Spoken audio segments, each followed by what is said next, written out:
Hello viewers, I hope I am visible and audible. Welcome back to this live stream. I try to go live on YouTube every week and I try to talk about the last few long form videos that I have uploaded on this channel.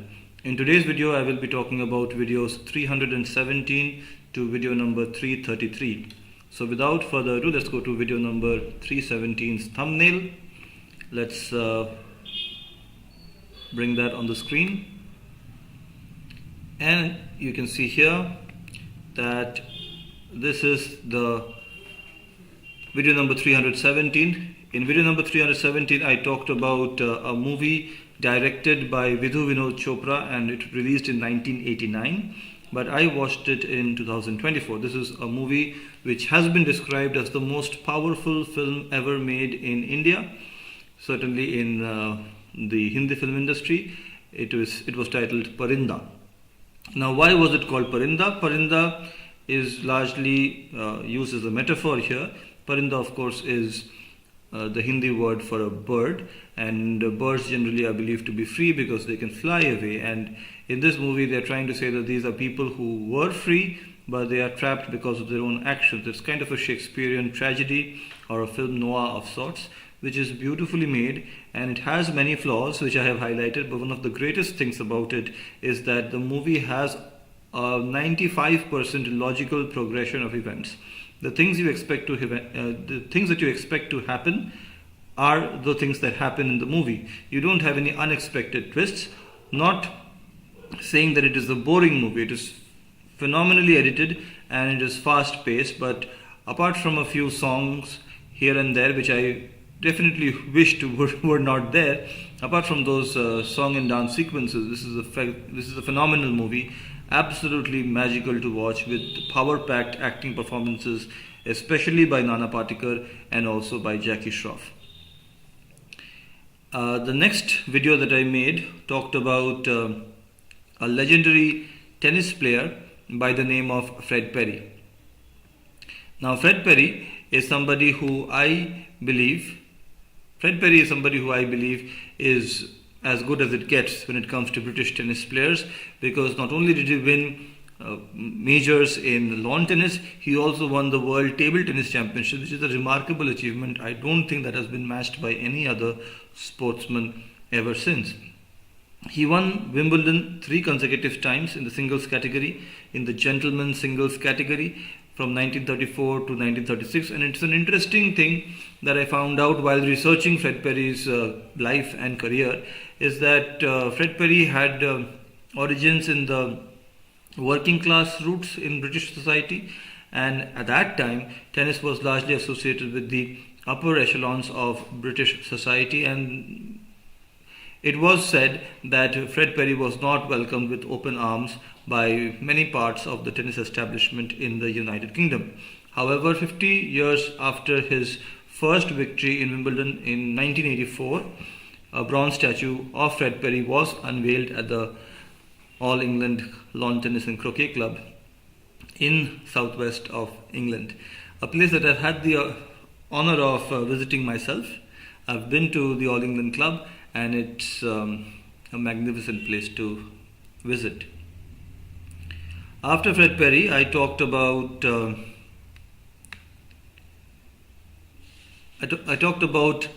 reaction. This was a reaction video where I talked about a very nice YouTube video made by somebody called, I think, Gabby. He has this habit of visiting different places in the world and riding motorcycles or scooters. And in this video he visited Kolkata, a place I have a special relationship with because I spent almost my entire youth there.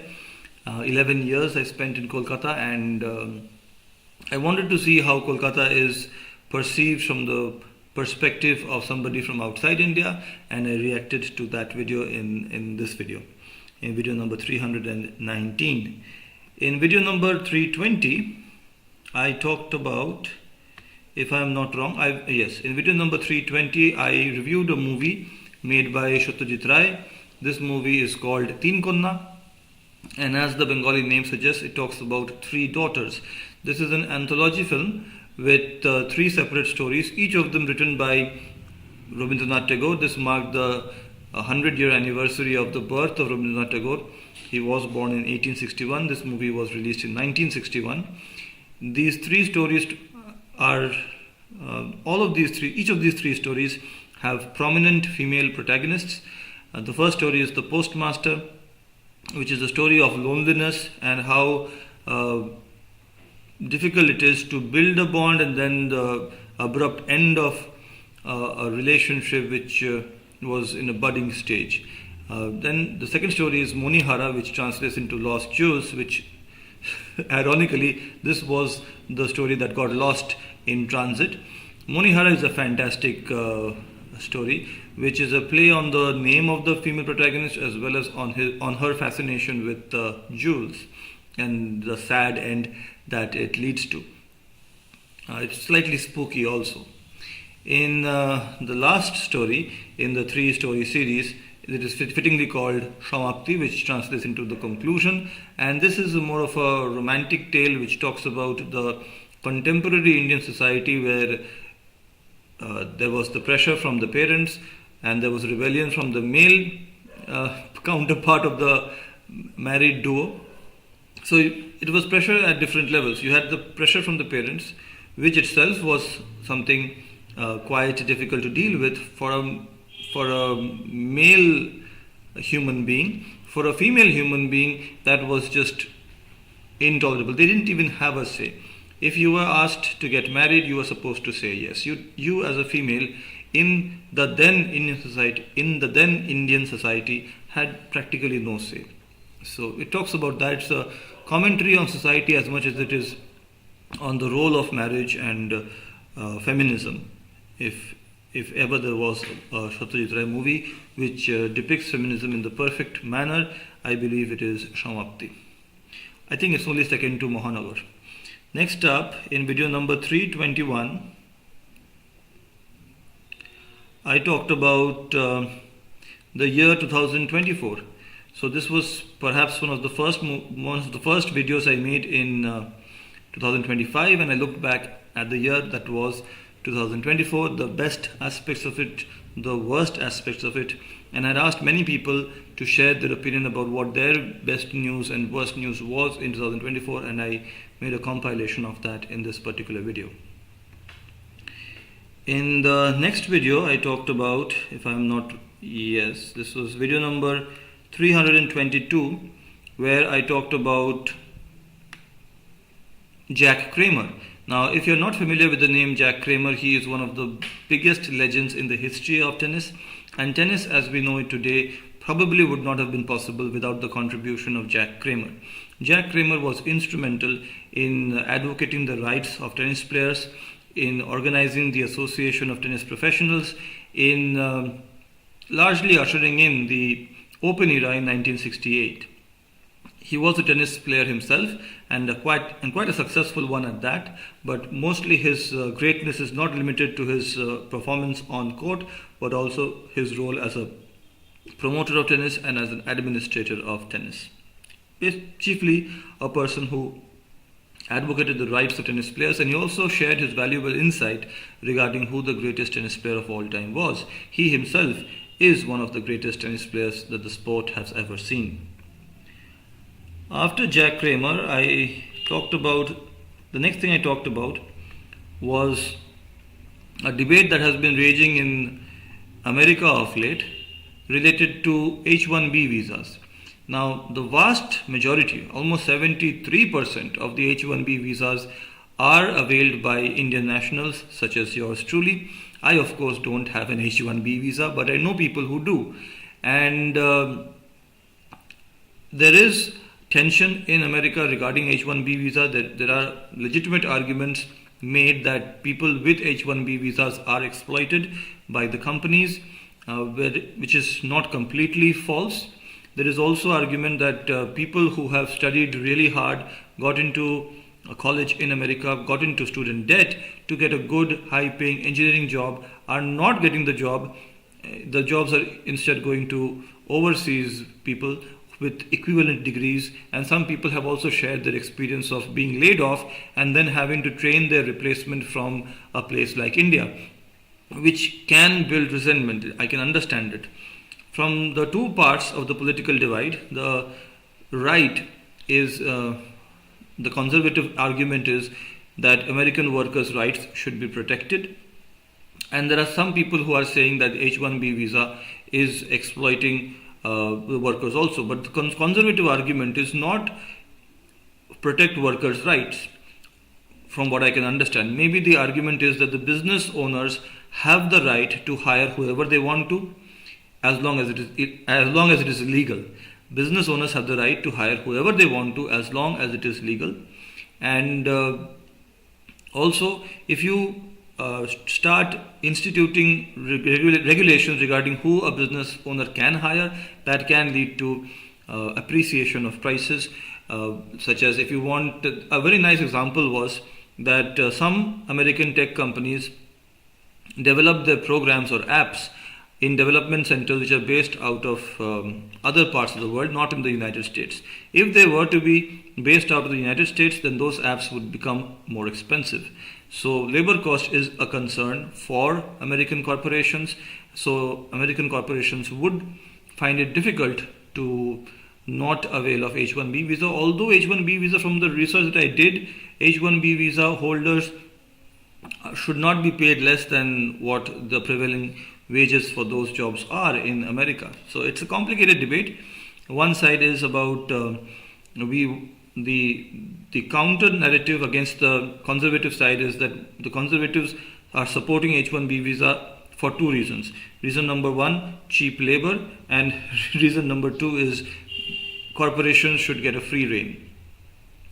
So, and the argument for conservatives that many people are saying is that people who are emigrating to the United States of people who are emigrating to the United States of America are not assimilating with the culture there, which is of course a problem for many people, and it's a complicated issue which I hope gets resolved.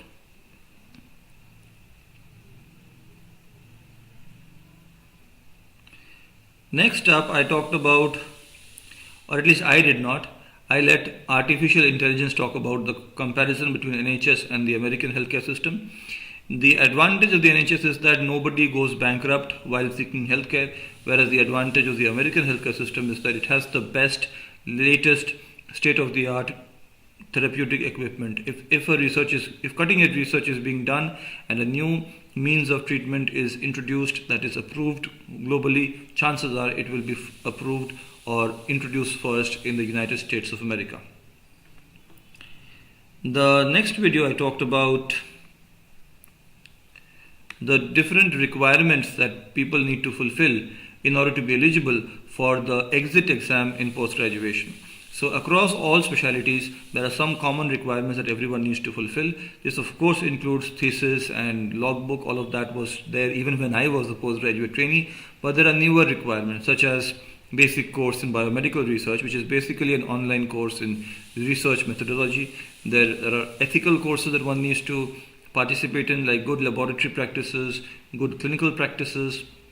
There are cardiac training courses like basic cardiac life support and advanced cardiac life support, which people need to participate in. There is the mandatory 3-month-long district residency program where a postgraduate trainee needs to work in a district hospital. And of course, there are criteria related to presenting a poster in a national, rural or state conference, or reading a paper at a national, rural or state conference, or sending a paper, publishing a paper, or getting a paper accepted for publication in a journal of the respective specialty as a first author. All of which are challenging, but these need to be kept in mind in order to be eligible to appear in the exit exam at the end of post-graduation.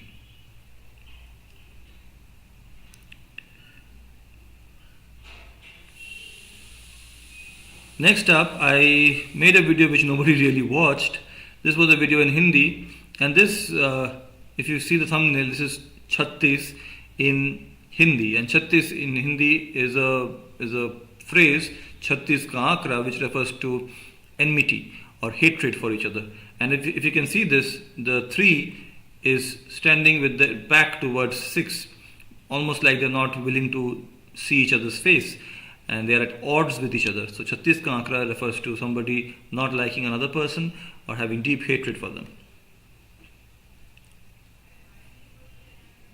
After this, I talked about, in video number 327, I talked about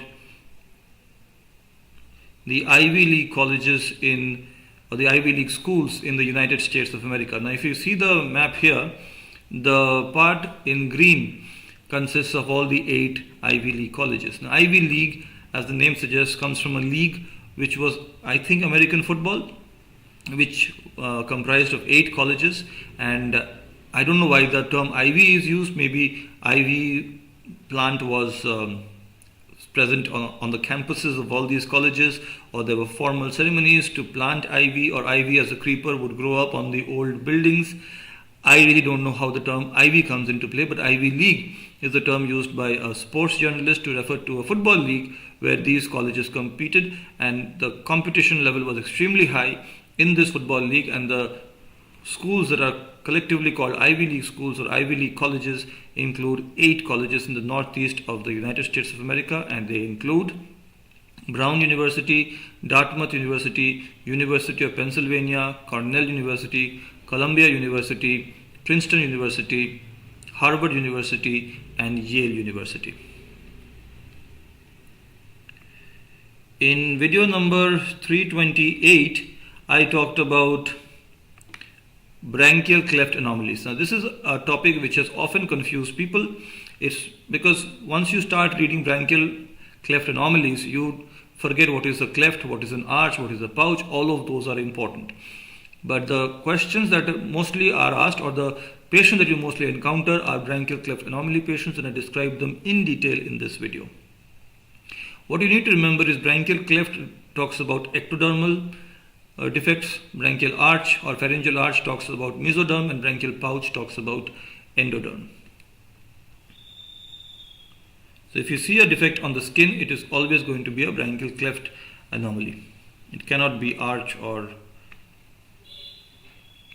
pouch.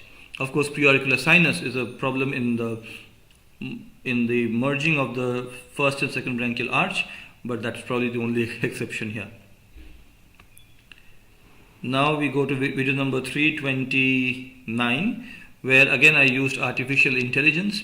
And some of my videos of late have used artificial intelligence, and in this video I talked about the Panama Canal, which again has been in the zeitgeist because people have been talking about America wanting to take back control of it.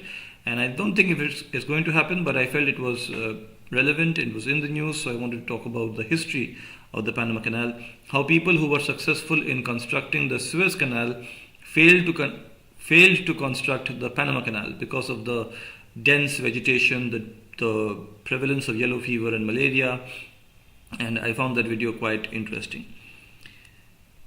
So after Panama Canal, I talked about the story of Monica Seles.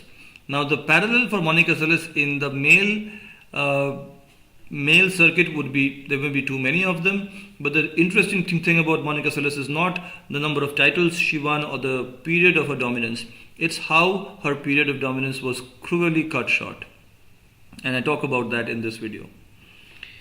In video number 331, I talked about an American review of Satyajit Ray's Teen Konna, which sadly was translated as Two Daughters because only 2 of the 3 stories were sent to the overseas market.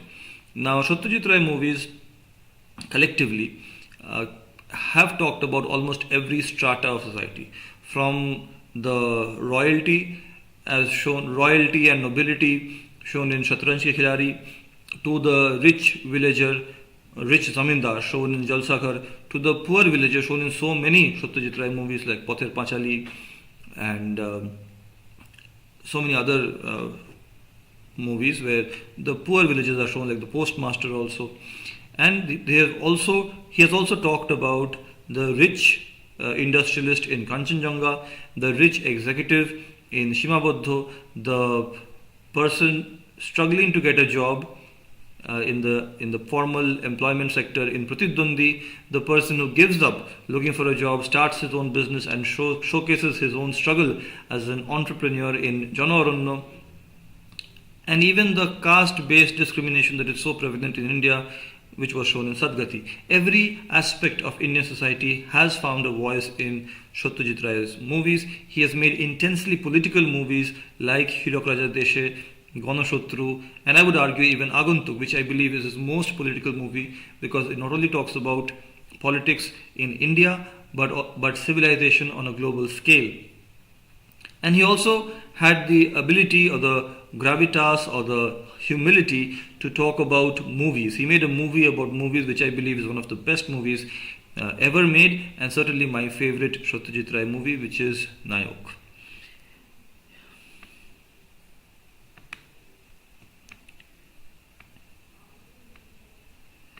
The second last video I want to talk about is, again, I resorted to artificial intelligence to review William Golding's Lord of the Flies, which I believe is one of the best books ever written. This gets at the root of human psyche, what you're going to do when you know no one is watching, when you start civilization from scratch, what separates order from anarchy. If left to our own devices, would we resort to killing each other? That's what is explored. Deep and profound themes are explored in this book, which is about a group of British children who are marooned on an island in the middle of the ocean. And the last video I talked about is an intensely personal video where I talked about my own journey towards passing MRCS, and I wanted to keep a video just for the record where people who I wanted to thank are thanked, and some of them have not been able to thank personally, and this video is a record of that. People who made a very important contribution and without whom I would not have passed MRCS. And with this, I would like to end the live stream, and I'll see you soon in the next live stream. Bye bye.